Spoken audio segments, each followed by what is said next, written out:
श्रीराम समर्थ. विदेहापरी चालवोनी प्रपंच मुमुक्षु जनालागी अध्यात्म चर्चा करोनी बहुलोक जय मेळवीती. नमस्कार त्या ब्रह्मचैतन्य मूर्ति सद्गुरुनाथ महाराज की जय. जय जय रघुवीर समर्थ. समर्थ सद्गुरु श्री ब्रह्मचैतन्य महाराजರ ಅನುಗ್ರಹದಿಂದ ಸದ್ಗುರು ಶ್ರೀ ಬ್ರಹ್ಮಾನಂದ ಮಹಾರಾಜರು ಶ್ರೀ ಕ್ಷೇತ್ರ ಬೆಳಗಡಿಯಲ್ಲಿ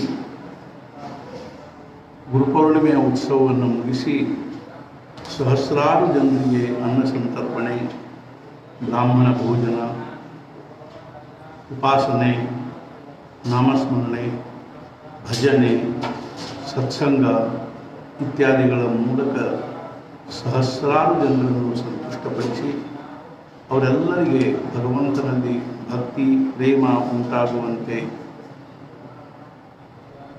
ಹಗಲಿರಲು ಅದಕ್ಕಾಗಿ ದೃಢಪಡಿಸಿ ಆ ಉತ್ಸವ ಮುಗಿದ ಮೇಲೆ ಎಲ್ಲರೂ ತಮ್ಮ ತಮ್ಮ ಭಕ್ತರು ತಮ್ಮ ತಮ್ಮ ಊರಿಗೆ ಹೋದ ಮೇಲೆ ಸದ್ಗುರು ಶ್ರೀ ಬ್ರಹ್ಮಾನಂದ ಮಹಾರಾಜರು ಮಳೆಗಾಲವಿದ್ದರಿಂದ ಅವರು ಹೊರಗಿನ ಒಂದು ಊರುಗಳಿಗೆ ಹೋಗದನೆ ಸಾಮಾನ್ಯವಾಗಿ ಶರತ್ ಪೌರ್ಣಿಮೆಯವರೆಗೆ ಅವರು ವಿಶೇಷವಾಗಿ ಗೋಂದ ಅರ್ಥಾತ್ ಬೆಳದಡಿಯಲ್ಲಿಯೇ ಇದ್ದು ನಿತ್ಯ ನೈಮಿತ್ತಿಕ ಉಪಾಸನೆಗಳಲ್ಲಿ ನಿತ್ಯೋಪಾಸನೆಯಲ್ಲಿ ಅತ್ಯಂತ ನಿಷ್ಠೆಯಿಂದ ತೊಡಗಿದವರಾಗಿ ನಿತ್ಯೋಪಾಸನೆ, ಭಜನೆ ಇತ್ಯಾದಿಗಳೊಂದಿಗೆ ಪರವೂರಿನಿಂದ ಬರ್ತಕ್ಕಂಥ ಭಕ್ತರಿಗೆ ಅನ್ನ ಸಂತರ್ಪಣೆ, ಭೋಜನ, ಪ್ರಸಾದ ಇತ್ಯಾದಿಗಳನ್ನು ಅಷ್ಟೇ ಒಂದು ಶ್ರದ್ಧೆಯಿಂದ ನಿಷ್ಠೆಯಿಂದ ಮಾಡ್ತಾ ಶ್ರಾವಣ ಮಾಸವನ್ನು ಅಲ್ಲೇ ಕಳೆದು ಭಾದ್ರಪದದಲ್ಲಿ ರೌಷ್ಠಪದಿ ನಿಮಿತ್ತವಾಗಿ ಅಂದರೆ ಭಾದ್ರಪದ ಶುಕ್ಲ ಅಷ್ಟಮಿಯಿಂದ ಪೌರ್ಣಿಮೆಯವರೆಗೆ ಪ್ರತಿ ವರ್ಷ ನಾಮ ಸಪ್ತಾಹ ಮಾಡಬೇಕು ಅನ್ನುವಂಥ ಸಂಕಲ್ಪದಿಂದ ಆ ವರ್ಷದ ನಾಮ ಸಪ್ತಾಹವನ್ನು ಪರವೂರಿನ ಯಾವ ಸದ್ಭಕ್ತರು ತಮ್ಮ ಊರಲ್ಲಿ ಮಾಡಲಿಕ್ಕೆ ಕರೀತಾರೋ ಆ ಊರಲ್ಲಿ ಮಾಡಬೇಕು ಅನ್ನುವಂಥ ಒಂದು ಭಾವನೆಯಿಂದ ಇರಲಾಗಿ ಯಾವ ಊರನ್ನು ಅವ್ರು ಕರೀತಾರೋ ಆ ಊರಿಗೆ ಹೋಗಿ ಮಾಡಿದ್ರಾಯಿತು ಅನ್ನುವಂಥ ದೃಷ್ಟಿಯಿಂದ ಬೆಳದಡಿಯಲ್ಲಿ ನಿವಾಸ ಮಾಡಿದ್ದಾರೆ. ಶ್ರಾವಣ ಮಾಸದಲ್ಲಿ ಶ್ರಾವಣ ನಾಗಪಂಚಮಿ ನಿಮಿತ್ತವಾಗಿ ಊರಲ್ಲಿ ಎಲ್ಲ ಹುಡುಗರಿಗೆ ಕೊಬ್ಬರಿ ಬಟ್ಟಲುಗಳನ್ನು ಧರಿಸಿ ಅದರಲ್ಲಿ ದಾರಗಳನ್ನು ಉಣಿಸಿ ಎಲ್ಲರಿಗೂ ಅದನ್ನು ಆಟ ಆಡಿ ಕೊಡ್ತಾರೆ. ತಂಬಿಟ್ಟು ನುಂಡಿ, ಹೆಣ್ಮಕ್ಕಳಿಗೆ ಕುಪ್ಪುಸ ಇತ್ಯಾದಿಗಳನ್ನು ಅರ್ಥಾತ್ ಏನು ಅಂದರೆ ಊರಲ್ಲಿ ಎಲ್ಲರಿಗೂ ಕೊಡ್ತಾ ಇರ್ತಾರೆ. ಈ ರೀತಿಯಾಗಿ ಅನೇಕ ಪ್ರಕಾರದಿಂದ ತಮ್ಮ ಸದ್ಗುರುಗಳ ಕಾರ್ಯವನ್ನು ನಿರ್ವಹಿಸ್ತಾ ಸೇವೆಯನ್ನು ಮಾಡ್ತಾ ಬ್ರಹ್ಮಾನಂದ ಮಹಾರಾಜರು ನಿಜವಾಗಿಯೂ ಮಾನವ ಸಮಾಜಕ್ಕೆ ಒಂದು ಆದರ್ಶವನ್ನು ಸಮಾಜದ ಮುಂದೆ ಒಂದು ಆದರ್ಶವನ್ನು ಇಡ್ತಾ ಇದ್ದಾರೆ ಅನ್ನುವಂಥ ಚರಿತ್ರೆಯ ದಿವ್ಯ ಭಾಗವನ್ನು ಅಂಶವನ್ನು ನಾವೆಲ್ಲರೂ ಶ್ರವಣ ಮಾಡೋಣ. ನಾನು ಓದ್ತೀನಿ, ನಾವೆಲ್ಲರೂ ಶ್ರವಣ ಮಾಡಬೇಕಾಗಿ ವಿನಂತಿ. ಶ್ರೀ ಗುರುಗಳು ಜೀವನರಾಯರಿಗೆ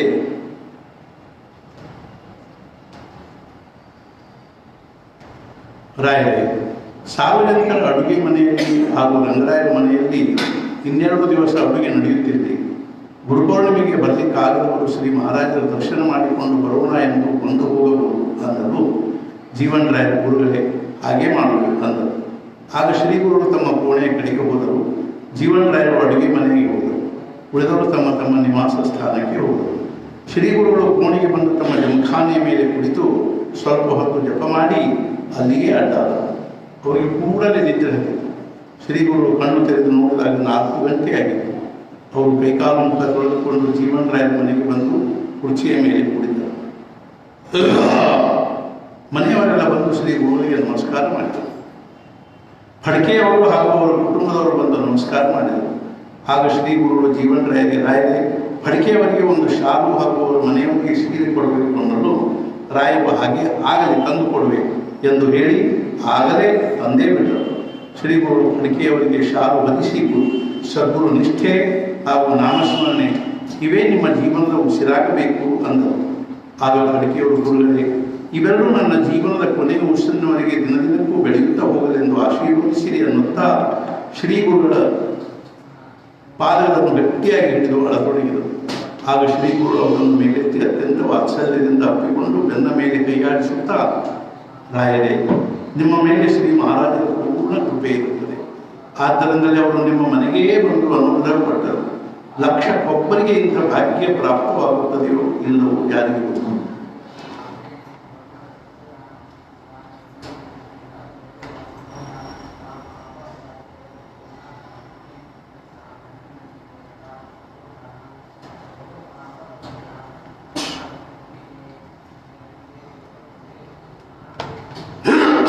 ನೀವು ಹೋಗಿ ಬನ್ನಿ. ನಾಮಸ್ಮರಣೆ, ಭಜನೆ, ಉಪಾಸನೆ ಎಂದೂ ಬಿಡಬೇಡಿರಿ ಎಂದು ಹೇಳಿ ಅವರಿಗೆ ಬುಂದೇಲುಂಡಿ ಪ್ರಸಾದ ಕೊಟ್ಟರು. ಅವರ ಹೆಂಡತಿ ಮಕ್ಕಳಿಗೂ ಪ್ರಸಾದ ಕೊಟ್ಟರು. ಅದೇ ರೀತಿ ಎಲ್ಲ ಭಟ್ಟರಿಗೂ ಪ್ರಸಾದ ಕೊಟ್ಟು, ನೀವೆಲ್ಲರೂ ಹೀಗೆ ಯಾವುದಾದ್ರೂ ಒಂದು ನಿಮಿತ್ತದಿಂದ ಮೇಲಿಂದ ಮೇಲೆ ಬರುತ್ತಿರಬೇಕು ಎಂದು ಹೇಳಿದರು. ಅದಕ್ಕೆ ಭಟ್ಟರು, ಗುರುಗಳೇ, ನಾವು ಹೇಳಿದಂತೆ ಮಾಡುತ್ತೇವೆ ಎಂದು ಹೇಳಿ ಮತ್ತೊಮ್ಮೆ ನಮಸ್ಕಾರ ಮಾಡಿದರು. ಆಗ ಶ್ರೀ ಗುರು ಜೀವನರಾಯರಿಗೆ, ರಾಯರೇ, ಶಾಸ್ತ್ರಿಗಳು ಇರುವರು ಅಥವಾ ಹೋದರು ಎಂದು ಕೇಳಲು ರಾಯರು, ಅವರು ಆವಾಗಲೇ ಹೋದರು, ಮಳೆಯ ಲಕ್ಷಣವೇನೂ ಇರುವುದಿಲ್ಲ ಅನ್ನಲು. ಹಾಗೆ ಆಗಲಿ, ನೀವೆಲ್ಲರೂ ಹೋಗಿ ಬನ್ನಿ, ನಾನು ಮಂದಿರದ ಕಡೆಗೆ ಹೋಗುತ್ತೇನೆ ಎಂದು ಹೇಳಿ ಶ್ರೀ ಗುರುಗಳು ಜೀವನರಾಯರೊಂದಿಗೆ ಮಂದಿರದ ಕಡೆಗೆ ನಡೆದರು. ಅಡಕೆಯವರು ಭಟ್ಟರು ಗಾಡಿಯ ಕಡೆಗೆ ಹೋದರು. ಶ್ರೀ ಗುರುಗಳು ಮಂದಿರದಲ್ಲಿ ಬಂದು ಶ್ರೀ ರಾಮದೇವರಿಗೆ, ಶ್ರೀ ಮಾರುತಿಗೆ ಹಾಗೂ ಶ್ರೀ ಮಹಾರಾಜರ ಸಿಂಹಾಸನಕ್ಕೆ ನಮಸ್ಕಾರ ಮಾಡಿ ಉಪಾಸನೆಗೆ ಕುಳಿತರು. ಆಗ ಮಂದಿರದಲ್ಲಿ ಎಲ್ಲ ಇನಾಮದಾರರು, ಪರವೂರಿನ ಕೆಲವು ಜನರು ಹಾಗೂ ಊರಲ್ಲಿಯ ಹೆಣ್ಣು ಮಕ್ಕಳು, ಹೀಗೆ ಬಹಳ ಜನರು ಕುಳಿತಿದ್ದರು. ಶ್ರೀ ಗುರುಗಳು ಭೀಮರೂಪಿ ಸ್ತೋತ್ರವನ್ನುತ್ತಾ ಶ್ರೀರಾಮನಿಗೆ ಹಾಗೂ ಶ್ರೀ ಮಾರುತಿಗೆ 11 ಪ್ರದಕ್ಷಿಣೆ ಹಾಕಿ ಶ್ರೀ ಮಾರುತಿ ಮುಂದೆ ಕರ್ಪೂರ ಹಚ್ಚಿ ಕೋಟಿ ಆರತಿ ಎಂದರು. ಅನಂತರ ಶ್ರೀರಾಮನ ಮುಂದೆ ನಿಂತು ಭೀಮಾಷ್ಟಕ ಹೇಳಿದರು. ಆಮೇಲೆ ಅನ್ನಬೇಕಾದ ಅಭಂಗಗಳನ್ನು, ಭಜನೆಗಳನ್ನು, ಸ್ತೋತ್ರಗಳನ್ನು ಒಂದೂ ಬಿಡದೆ ಅನ್ನುತ್ತಿದ್ದರು.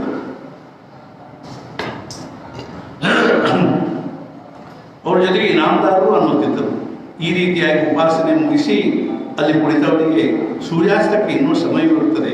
ಆದ್ದರಿಂದ ಸಂಧ್ಯಾವಂದನೆ ಮಾಡುವವರು ಮನೆಗೆ ಹೋಗಿ ಸಂಧ್ಯಾವಂದನೆ ಮಾಡಿಕೊಂಡು ಬಂದಿರಿ ಎಂದು ಹೇಳಿ ತಾವು ಜೀವನರಾಯರೊಂದಿಗೆ ಮನೆಗೆ ಬಂದರು. ಶ್ರೀ ಗುರುಗಳು ಮನೆಯೊಳಗೆ ಬಂದು ಕುರ್ಚಿಯ ಮೇಲೆ ಕುಳಿತರು. ಆಗ ಮನೆಯವರೆಲ್ಲರೂ ನಮಸ್ಕಾರ ಮಾಡಿದರು. ಶ್ರೀ ಗುರುಗಳು, ರಾಯರೇ, ನೀವು ಸಂಧ್ಯಾವಂದನೆ ಆರತಿ ಮಾಡಿಕೊಂಡು 2 ಅಡುಗೆ ಮನೆ ಕಡೆಗೆ ಹೋಗಿ ಬನ್ನಿರಿ, ನಾನು ಸಂಧ್ಯಾವಂದನೆ ಮಾಡಿ ಮಂದಿರದ ಕಡೆಗೆ ಹೋಗಿ ಭಜನೆ ಪ್ರಾರಂಭಿಸುವೆಂದರು. ಜೀವನರಾಯರ ಗುರುಗಳೇ, ಹಾಗೆ ಮಾಡುವೆ ಎಂದು ಹೇಳಿದರು. ಆಗ ಶ್ರೀಗುರುಗಳು ತಮ್ಮ ಕೋಣೆಯ ಕಡೆಗೆ ಹೋದರು. ಶ್ರೀಗುರುಗಳು ಕೋಣೆಗೆ ಬಂದು ಕೈಕಾಲು ತೊಳೆದುಕೊಂಡು ಸಂಧ್ಯಾವಂದನೆ ಮಾಡಿ ಸ್ವಲ್ಪ ಹೊತ್ತು ನಾಮಸ್ಮರಣೆ ಮಾಡಿ ಮಂದಿರಕ್ಕೆ ಬಂದರು. ಅಷ್ಟರಲ್ಲಿ ಬಹಳಷ್ಟು ಜನರು ಕುಳಿತಿದ್ದರು. ಶ್ರೀಗುರುಗಳು ಮಂದಿರದಲ್ಲಿ ಬಂದು ಶ್ರೀ ರಾಮದೇವರಿಗೆ, ಶ್ರೀ ಮಾರುತಿಗೆ ಹಾಗೂ ಶ್ರೀ ಮಹಾರಾಜರ ಸಿಂಹಾಸನಕ್ಕೆ ನಮಸ್ಕಾರ ಮಾಡಿ ಭಜನೆಗೆ ಕುಳಿತರು. ಶ್ರೀಗುರುಗಳು ಕಳೆದ 8-10 ದಿನಗಳಿಂದ ವಿಶ್ರಾಂತವಾಗಿ ಪರಿಶ್ರಮಿಸುತ್ತಿದ್ದರು. ಅವರ ಮುಖದ ಮೇಲೆ ಸ್ವಲ್ಪ ಆಯಾಸದ, ಪರಿಶ್ರಮದ ಕಳೆಯಾಗಲಿ ಅಥವಾ ಆಲಸ್ಯ ಉದಾಸೀನತೆಯ ಲಕ್ಷಣವೇ ಇರಲಿಲ್ಲ. ಮನಸ್ಸು ಹಾಗೂ ಮುಖ ಅತ್ಯಂತ ಪ್ರಸನ್ನ ಹಾಗೂ ಪ್ರಫುಲ್ಲಿತವಾಗಿತ್ತು.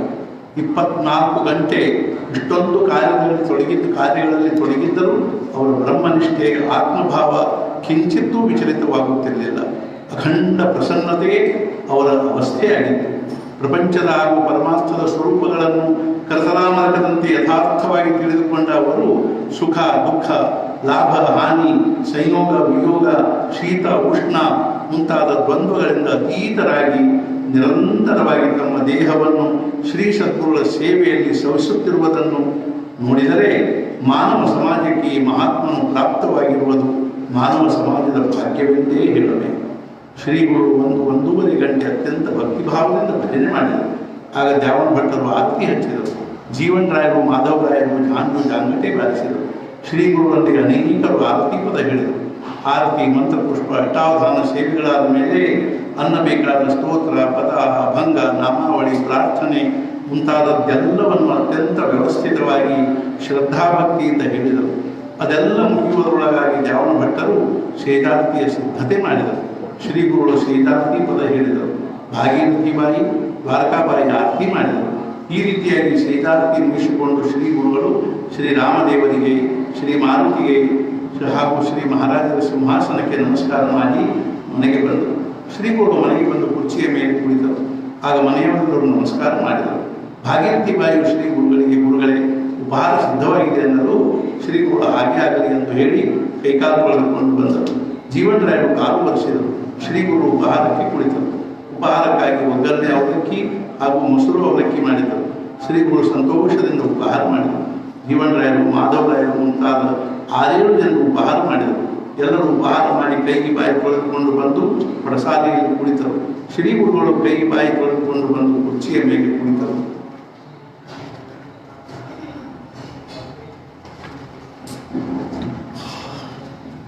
ಎಲ್ಲ ಇನಾಮದಾರರು ಶ್ರೀ ಗುರುಗಳಿಗೆ, ಗುರುಗಳೇ ನಿಜವಾಗಿ ಹೇಳಬೇಕೆಂದರೆ ನಾವು ಈವರೆಗೆ ಶ್ರೀರಾಮದೇವರ ಪ್ರತಿಷ್ಠಾಪನೆ, ಗುರುಪೌರ್ಣಿಮೆ, ನಾಮ ಸಪ್ತಾಹ ಇಂಥ ಉತ್ಸವಗಳನ್ನು ನಮ್ಮ ಜೀವನದಲ್ಲಿ ನೋಡಿದ್ದೇ ಇಲ್ಲ. ತಾವು ತಮ್ಮ ಸದ್ಗುರುಗಳ ಕಾರ್ಯವನ್ನು ಅಥವಾ ಸೇವೆಯನ್ನು ಅತ್ಯಂತ ಉತ್ತಮವಾಗಿ ಆಚರಿಸಬೇಕೆಂಬ ಬಗ್ಗೆ ಎಷ್ಟೊಂದು ಶ್ರಮ ಪಡುತ್ತೀರಿ, ಎಷ್ಟೊಂದು ದೇಹದಂಡನೆ ಮಾಡುತ್ತೀರಿ ಮತ್ತು ಮುಖ್ಯವಾಗಿ ಎಷ್ಟೊಂದು ಭಕ್ತಿ, ಎಷ್ಟೊಂದು ಪ್ರೇಮ. ಗುರುಗಳೇ, ತಮ್ಮ ಸಹವಾಸದ ಒಂದು ಕ್ಷಣದಲ್ಲಿ ನಮ್ಮಂಥ ಲಕ್ಷಾವಧಿ ಪಾಪಿಗಳು ಉದ್ಧಾರವಾಗುತ್ತಾರೆ.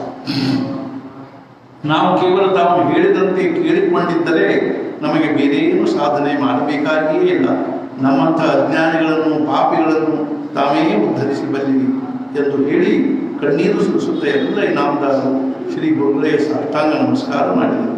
ಆಗ ಶ್ರೀ ಗುರುಗಳು ಎಲ್ಲರಿಗೆ ಕೂಡಲೂ ಹೇಳಿದರು, ನಿಮ್ಮೆಲ್ಲರ ಭಾವಭಕ್ತಿ ನೋಡಿಯೇ ಶ್ರೀ ಮಹಾರಾಜರು ಇಲ್ಲಿ ಪ್ರಭು ಶ್ರೀರಾಮರಾಯನ ಪ್ರತಿಷ್ಠೆ ಮಾಡಿ ನನ್ನನ್ನು ಈ ಭಗವಂತನ ಸೇವೆಗೆ ಇಟ್ಟಿರುವರು. ನೀವೆಲ್ಲರೂ ನನಗೆ ಎಷ್ಟೊಂದು ಪ್ರೇಮ, ಗೌರವ ತೋರಿಸುತ್ತೀರಿ. ಇದರಿಂದ ನನಗೆ ಬಹಳ ಸಮಾಧಾನವೆನಿಸಿದೆ.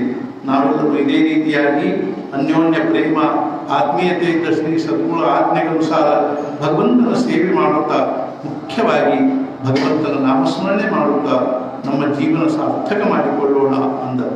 ಹಾಗೆ ಎಲ್ಲ ಇನಾಮದಾರರು, ಗುರುಗಳೇ ನಾವು ಹೇಳಿದಂತೆ ಮಾಡುತ್ತೇವೆ ಅಂದರು. ಆಗ ಜೀವನರಾಯರು ಶ್ರೀ ಗುರುಗಳಿಗೆ, ಗುರುಗಳೇ ಈಗಾಗಲೇ ಮಳೆಗಾಲ ಪ್ರಾರಂಭವಾಗಿದೆ. ಯಾವಾಗ ಮಳೆ ಬರುತ್ತದೆಯೋ, ಯಾವಾಗ ಬಿಸಿಲು ಬೀಳುತ್ತದೆಯೋ ಹೇಳಲಿಕ್ಕಾಗುವುದಿಲ್ಲ. ಆದ್ದರಿಂದ ತಾವು ನವರಾತ್ರಿ ಮುಗಿಯುವವರೆಗೆ ಶಕ್ಯವಾದಷ್ಟು ಮಟ್ಟಿಗೆ ಹೊರಊರುಗಳಿಗೆ ಹೋಗದಿರುವುದೇ ಒಳ್ಳೆಯದೆನಿಸುತ್ತದೆ ಎಂದರು. ಶ್ರೀ ಗುರು ರಾಯರೇ, ನಾನು ಹಾಗೆ ಮಾಡಬೇಕೆಂದಿರುವೆನು. ಆಶ್ವಿನದಲ್ಲಿ ಶರನ್ನವರಾತ್ರಿ ಶ್ರೀ ವೆಂಕಟಾಪುರದಲ್ಲಿ ಮಾಡಬೇಕೆಂದಿರುವೆ. ಅನಾಯಾಸ ಶ್ರೀ ಲಕ್ಷ್ಮೀ ವೆಂಕಟೇಶನ ದಿವ್ಯ ಸಾನ್ನಿಧ್ಯದಲ್ಲಿ 8 ದಿವಸ ಇದ್ದಂತಾಗುತ್ತದೆ. ಅಭಿಷೇಕ, ಪೂಜೆ, ಪಾರಾಯಣ, ಪಾಠ, ಜಪ, ತಪ ಮಾಡಿಸಬೇಕೆನಿಸುತ್ತದೆ. ಅಲ್ಲಿಯೂ ಬ್ರಾಹ್ಮಣ ಭೋಜನ ಹಾಗೂ ಅನ್ನ ಸಂತರ್ಪಣೆ ಮಾಡಬೇಕೆನಿಸಿದೆ ಅನ್ನರು. ಎಲ್ಲ ಇನಾಮದಾರ ಗುರುಗಳೇ ಹಾಗೆ ಮಾಡೋಣ ಅಂದರು. ಆಗ ಶ್ರೀ ಎಲ್ಲಿ ಆಗುತ್ತದೆ ನೋಡಬೇಕು. ಭಾದ್ರಪದ ಶುಕ್ಲ ಅಷ್ಟಮಿಯಿಂದ ಹುಣ್ಣಿಮೆಯವರೆಗೆ ನಾಮ ಸಪ್ತಾಹ ಮಾಡಬೇಕು. ಈ ಗುರುಪೌರ್ಣಿಮೆಯ ಸಂದರ್ಭದಲ್ಲಿ ಮಳೆಗಾಲವಿರುತ್ತದೆ. ಆದ್ದರಿಂದ ನಾಮ ಸಪ್ತಾಹ ಮಾಡಬೇಕು ಬೇಡವೋ ಎಂಬ ಅನುಮಾನವಿತ್ತು. ಆದರೆ ಶ್ರೀ ಮಹಾರಾಜರು ಅತ್ಯಂತ ಉತ್ತಮವಾಗಿ ನೆರವೇರಿಸಿದರು. ಆದ್ದರಿಂದ ಇದನ್ನು ಪ್ರತಿ ವರ್ಷ ಮಾಡುವ ನಿಯಮ ಇಟ್ಟು ಹಾಕಿಕೊಳ್ಳೋಣ ಅಂತಲೂ ಜೀವನರಾಯರು, ಗುರುಗಳೇ ನಾವು ಹೇಳಿದಂತೆ ಮಾಡೋಣ ಅಂದರು.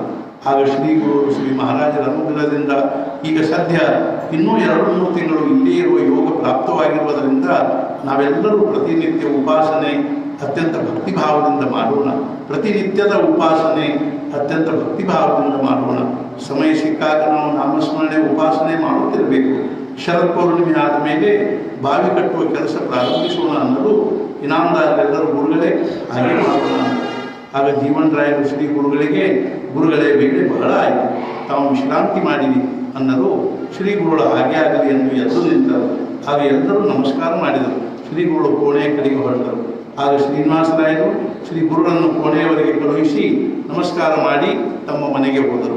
ಶ್ರೀ ಗುರುಗಳು ಕೋಣೆಯಲ್ಲಿ ಬಂದು ಕೈಕಾಲು ತೊಳೆದುಕೊಂಡು ಆಸನದ ಮೇಲೆ ಕುಳಿತು ಸ್ವಲ್ಪ ಹೊತ್ತು ನಾಮಸ್ಮರಣೆ ಮಾಡಿ 12 ಗಂಟೆಯಷ್ಟೊತ್ತಿಗೆ ಶ್ರೀ ಮಹಾರಾಜರಿಗೆ ನಮಸ್ಕಾರ ಮಾಡಿ ಚಾಪೆಯ ಮೇಲೆ ಮಲಗಿದರು. ಕ್ಷಣಾರ್ಧದಲ್ಲಿ ಅವರಿಗೆ ನಿದ್ರೆ ಹತ್ತಿದೆ. ಶ್ರೀ ಗುರುಗಳು ಬೆಳಿಗ್ಗೆ ಎದ್ದಾಗ ಒಂದು ರಾತ್ರಿ ಇತ್ತು. ಆಗ ಅವರು ಕೈಕಾಲು ಮುಖ ತೊಳೆದುಕೊಂಡು ಅರ್ಧ ಗಂಟೆ ನಾಮಸ್ಮರಣೆ ಮಾಡಿ ಆಮೇಲೆ ಸ್ನಾನ ಸಂಧ್ಯಾ ಬ್ರಹ್ಮಯಜ್ಞಗಳನ್ನು ಮುಗಿಸಿಕೊಂಡು 4:30 ಅಷ್ಟೊತ್ತಿಗೆ ಮಂದಿರಕ್ಕೆ ಬಂದರು.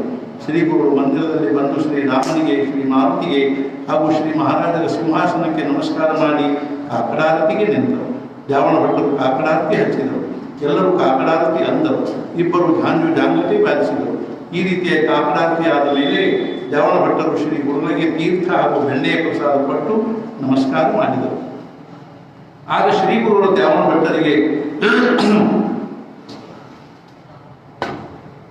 ಭಟ್ಟರೇ, ನಿಮಗೆ ನಾಮಸಪ್ತ ಹಾಗೂ ಪೌರ್ಣಿಮೆಯಲ್ಲಿ ಬಹಳ ಆಯಾಸವಾಯಿತು ಅಂದರು.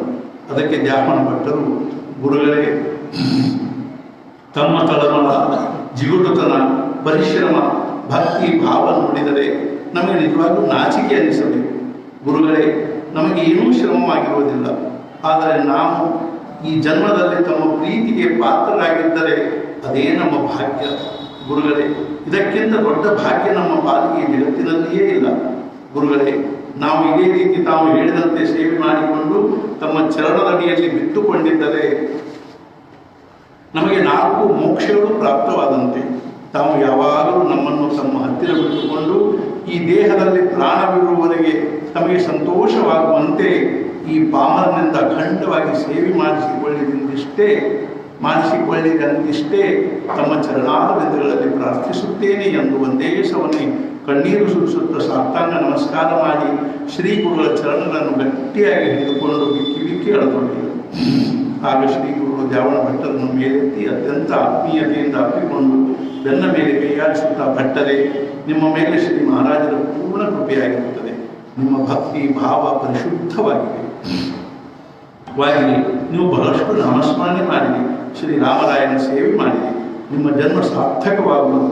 ಭಟ್ಟರೇ, ಈಗ ಮಳೆಗಾಲ ಪ್ರಾರಂಭವಾಗಿದೆಯಲ್ಲವೇ? ಆದ್ದರಿಂದ ಈಗ ನಾವು 2 ತಿಂಗಳು ಇಲ್ಲಿಯೇ ಇರುವೆವು. ಇಲ್ಲಿ ಮುಖ್ಯವಾಗಿ ನಾಮಸ್ಮರಣೆ, ಉಪಾಸನೆ, ಪರಸ್ಥಳದಿಂದ ಬಂದ ಭಕ್ತರಿಗೆ ಪ್ರಸಾದ ಇಷ್ಟು ವ್ಯವಸ್ಥಿತವಾಗಿ ಮಾಡಿಕೊಂಡಿರುವೆವು ಅನ್ನಲು ಅದನ್ನು ಕೇಳಿ ದ್ಯಾವಣ ಭಟ್ಟರು ಅತ್ಯಂತ ಸಂತೋಷದಿಂದ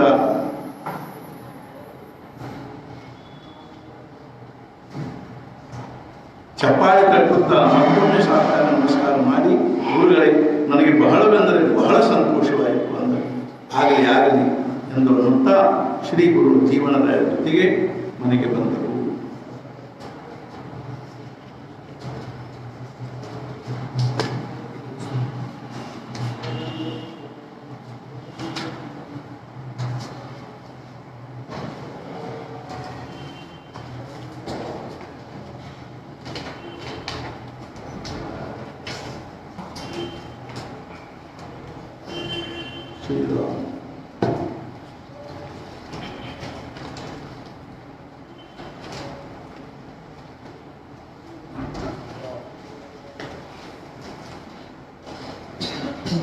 ಸಮರ್ಥ ಸದ್ಗುರು ಶ್ರೀ ಬ್ರಹ್ಮಚೈತನ್ಯ ಮಹಾರಾಜರ, ಸದ್ಗುರು ಶ್ರೀ ಬ್ರಹ್ಮಾನಂದ ಮಹಾರಾಜರಿಂದ ಸದ್ಗುರು ಶ್ರೀ ಬ್ರಹ್ಮಾನಂದ ಮಹಾರಾಜರ ಚರಿತ್ರೆ ನಿಧಾನವಾಗಿ ಮುಂದುವರಿತಾ ಇರುತ್ತದೆ. ನಿಜವಾಗಿಯೂ ಕೇವಲ ಅವರ ಕೃಪೆಯಿಂದಲೇ ಪಂಗುಂ ಲಂಘಯತೆ ಗಿರಿ ಮೂಕಂ ಕರೋತಿ ವಾಚಾಲಂ ಪಂಗುಂ ಲಂಘಯತೆ ಗಿರಿ ಯತ್ಕೃಪಾತಮಹಂ ವಂದೇ ಪರಮಾನಂದ ಮಾಧವನು. ಹಾಗೆ ಆ ಸದ್ಗುರುಗಳ ಕೃಪೆಯಿಂದಲೇ 4 ಅಕ್ಷರಗಳನ್ನು ಬರೆಯುತ್ತಿರುವುದನ್ನು ತಮ್ಮೆಲ್ಲರ ಮುಂದೆ ನಿವೇದನೆ ಪಡಿಸುತ್ತಾ, ಈಗ ನಾವು ಪ್ರತಿ ದಿವಸ ಓದುವ ಯಾವ ಒಂದು ಅಂತರ್ಯಾತ್ರೆ ಅನ್ನುವಂಥ ಒಂದು ಚಿಕ್ಕದಾದರೂ ಅತ್ಯಂತ ದಿವ್ಯವಾಗಿರ್ತಕ್ಕಂಥ ಈ ಪುಸ್ತಕದ ಕೆಲವು ಪುಟಗಳನ್ನು ನಾನು ತಮ್ಮೆಲ್ಲರ ಮುಂದೆ ಪ್ರಸ್ತಾಪಿಸ್ತಾ ಇದ್ದೀನಿ. ತಾವೆಲ್ಲರೂ ಅದನ್ನು ಲಕ್ಷ್ಯ ಕೊಟ್ಟು ಕೇಳಿ ಅವುಗಳಲ್ಲಿ ವಿಚಾರಗಳನ್ನು ಪುನಃ ಚಿಂತನೆ ಮಾಡಿ ನಾವೆಲ್ಲರೂ ನಮ್ಮ ಜೀವನದಲ್ಲಿ ಏನಾದರೂ ಭಗವಂತನ ನಾಮಸ್ಮರಣೆ, ಉಪಾಸನೆ, ಭಕ್ತಿ, ಪ್ರೇಮಗಳಿಂದ ಜೀವನವನ್ನು ಸಾರ್ಥಕ ಮಾಡಿಕೊಳ್ಳುವಂತ ಹೇಳಿ ನಾನು ಇಂದಿನ ಒಂದು ಅಧ್ಯಾಯವನ್ನು ಪ್ರಾರಂಭ ಮಾಡ್ತಾ ಇದ್ದೀನಿ.